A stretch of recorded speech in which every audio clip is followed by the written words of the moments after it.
This creepy story happened to me in Russia when I was a teenager. There was a very strange situation. I'm afraid there is nothing but mysticism to explain it.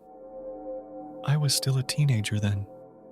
At the time, my mom and I were living in rented accommodation.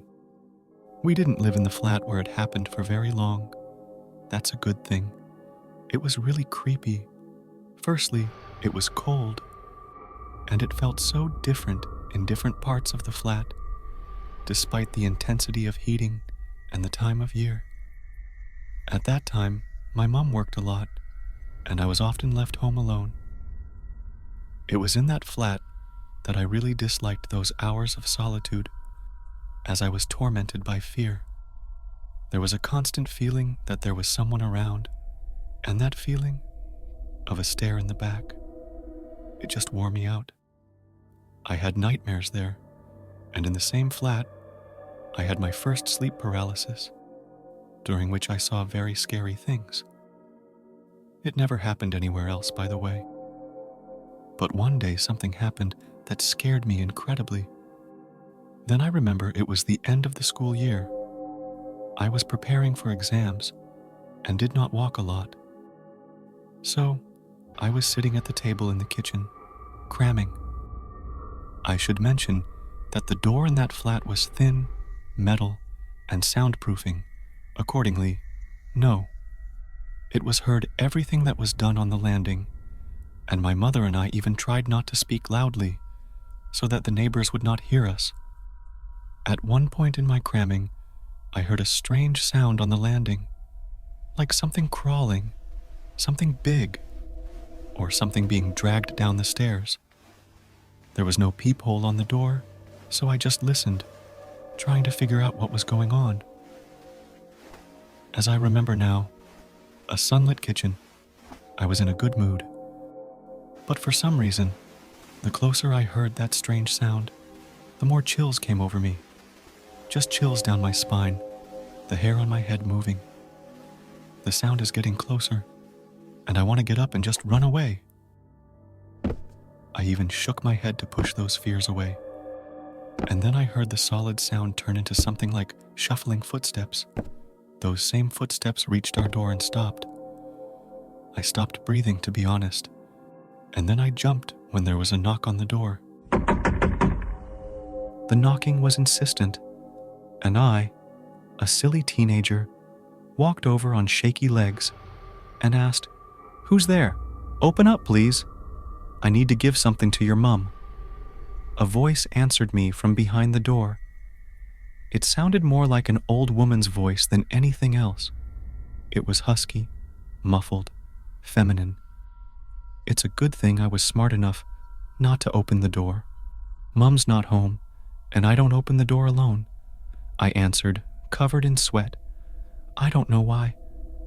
I'm not afraid of old women, but at that moment, I was so scared that my teeth were chattering. The voice behind the door began to insist that I open it.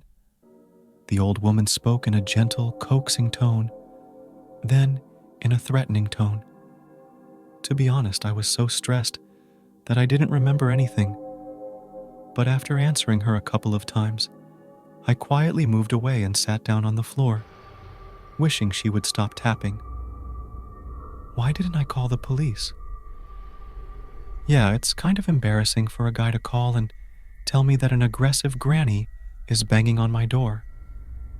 Things did quiet down for a while. I exhaled, but I could feel the tension not letting up. Firstly, I didn't hear footsteps moving away. Secondly, I didn't hear anything else outside the door.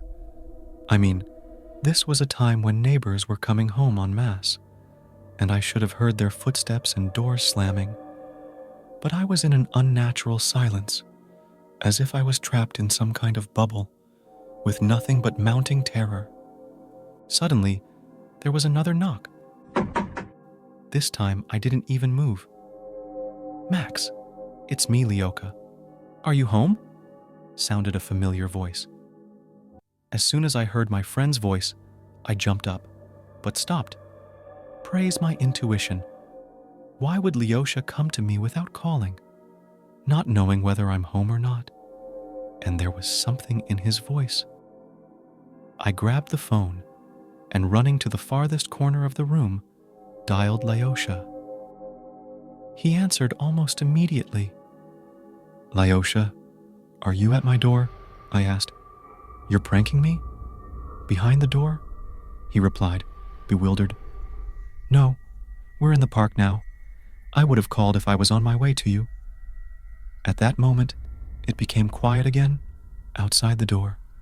I quickly, in a nutshell, and trying not to look crazy, described the situation to my friend and asked him to come to my place with the other guys. Lyosha agreed, and we agreed that when they came to my door, they would dial on the phone, not knock. I was so excited that I almost calmed down. Trying to be as quiet as possible, I went into the kitchen and I jumped up like a stung man. There was another knock at the door. "Who's sneaking around?" sarcastically asked the same old woman's voice. I sat down, and then I froze again. At that moment, the door was pounded so violently, as if they wanted to break it down. I can't think why none of the neighbors asked what was going on. Or did no one else hear it but me? But I don't suffer from mental disorders, and I haven't had any more such incidents. After the last horrible knock, everything went quiet, and about 20 minutes later, my friends came in.